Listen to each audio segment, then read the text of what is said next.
Okay, welcome back to the deep dive. We've got a lot to get into today based on, well, a ton of interest around a really significant strategic reveal in Web3 recently. That's right. We're diving into the Pi Network's big presentation at Token 2049 in Singapore. Yeah, and our mission for you, the listener, is pretty clear. Quickly get the essence of their roadmap, the scale they're talking about, and their core philosophy. And the source is that keynote by Dr. Chengdiao Fan, the co-founder. It wasn't just numbers. It was about outlining their, let's say, long game. Absolutely. And the title of that session really says it all, doesn't it? The Future of Crypto, From Liquidity to Utility, Web3 Paths to Innovation. That phrase, from liquidity to utility, that's a deliberate choice. It's pushing against the usual crypto narrative. It really is. I mean, it's a bold strategic statement. They're tackling what many see as crypto's big weakness, the focus often just being on speculation on price. Right. By saying utility first, they're trying to build something more stable, maybe more sustainable, something based on actual use, not just trading. Okay, so let's start with the foundation for that, because the scale they mentioned, it's kind of mind-blowing. It is. The source material talks about a 6-year journey, kicking off with their mobile app way back in 2019. Yeah, 6 years. In Web3 terms, that's practically a lifetime, isn't it? It feels like it. And that history, that long runway, gives weight to their claim of building the largest engaged Web3 community. They haven't just appeared. They've been growing this thing steadily. So what was the actual number, the metric they used to back that up? Because large can mean anything. They were specific. Over 60 million engaged pioneers. That's the figure they put out there. 60 million, okay. And engaged is the key word there, presumably, not just signups. Right. Let's pause on that 60 million for you listening. Think about typical Web3 projects, even successful ones.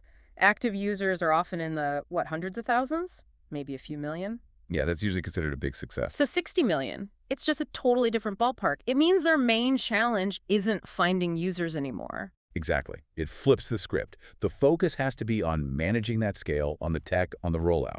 It suggests they've figured something out about getting people onboarded easily, which is, a huge barrier normally in Web3. Definitely. Yeah. But it also highlights the enormous task ahead, right? Moving and verifying a user base the size of, well, a pretty large country. That's a thing that jumps out. It's one thing to have 60 million people in a closed system, a sort of testing ground. An enclosed network. But making sure they're all real, verified people ready for an open network, how do you even begin to manage that fairly and securely? And that's where their core philosophy comes back in. They argue that the solution to managing that migration is utility. Okay, explain that connection. The idea is that if they're pioneers in creating real-world utility tools, as they put it, right, then they're creating actual demand within the ecosystem, demand that isn't just tied to the token's price.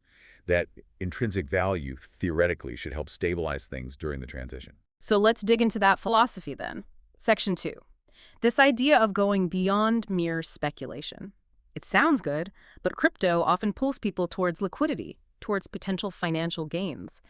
How do they plan to counter that pull? Their argument essentially is build useful stuff first. Create tools, apps, services within the network that people actually use.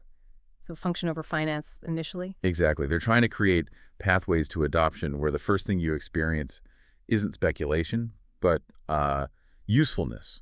Come here to do something, not just to trade something. Okay, but here's a potential issue, isn't it? For 6 years, these millions of users, they've been participating, mining, maybe testing apps, but the value has largely been anticipated, right? Future value. That's fair. So when the open network arrives and suddenly there's real liquidity, real market access, how do you stop those 60 million people from immediately focusing on that, potentially undermining the whole utility-first approach? That's the multi-million user question, isn't it? It's the big if. The strategy seems to bet on the strength and necessity of the utilities they've built before that moment. If they can create genuinely useful apps, commerce platforms, whatever. Things people rely on. Exactly.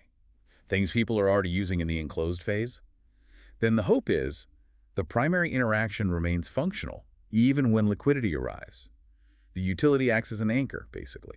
Yeah. Build the city before you open the gates. Okay, that makes conceptual sense. Build dependence on the ecosystem's functions. But that leads us straight to the how, the practical steps. How do you get 60 million people ready for that transition? Well, the first massive hurdle is identity, knowing who is who. That's why the keynote really emphasized their native KYC solution. KYC, know your customer. Why native, though? Why build their own system? There are third-party KYC providers out there. Scale and accessibility mainly. Trying to use existing, often fragmented KYC services for 60 million people across, nearly every country on Earth. It would likely be slow, expensive, and inconsistent. So a native solution is designed to be integrated, hopefully more efficient, and critically accessible globally within their own ecosystem. It's the gatekeeper, really, to ensure those 60 million pioneers are actual, unique humans before they hit the open network. So verification is step one. Filter out the box, ensure fairness. Once that's underway, what's the next big milestone they announced? The main event, really, this upcoming open network launch. This is what everyone's been waiting for, and they gave a date, or at least a time frame. They did. The target year is 2025. 2025. Okay, so that puts a clock on it. Roughly a year and a half, maybe, depending on when in 2025. Plenty of time, but also not that much time given the scale. Exactly. It creates real pressure to get the KYC done and the infrastructure hardened. So what does open network actually mean for a pioneer who's been in this enclosed system for years? What changes? It means the walls come down. Oh. The keynote described it as connecting millions of users to the crypto ecosystem. Interoperability. Right.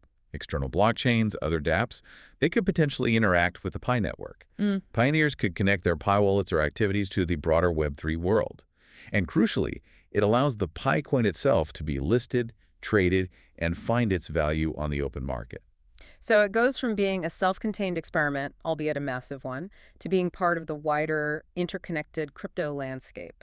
That's the goal. It's the difference between the closed beta and the full public release. Now, this 2025 target, it sounds ambitious.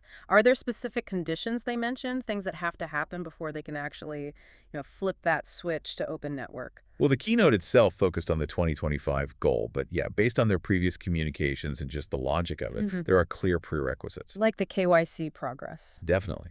They need to verify a substantial portion of those 60 million pioneers through their native KYC. If they don't, opening the network could just lead to chaos, bots, instability. It would undermine everything. And the utility apps. That too. They need a critical mass of functional adopted dApps running on the network. That provides the utility anchor we talked about. Without enough real use cases live, the risk of pure speculation overwhelming the network at launch is much higher. So it's not just launch in 2025. It's successfully verify millions and deploy a mature app ecosystem by 2025. That's a monumental undertaking. It absolutely is. A Herculean task, you could say. But the flip side is that their massive user base is their unique advantage. How so? Well, think about it from a developer's perspective. If you're building a utility-focused app, where else can you find a potential audience of tens of millions of KYC users ready to go on day one? Right, that's a huge draw, instant potential market. Exactly. That scale is what might make their utility over liquidity approach actually work, where it might fail for a smaller project without that built-in community. Okay, so let's bring it all together for you listening.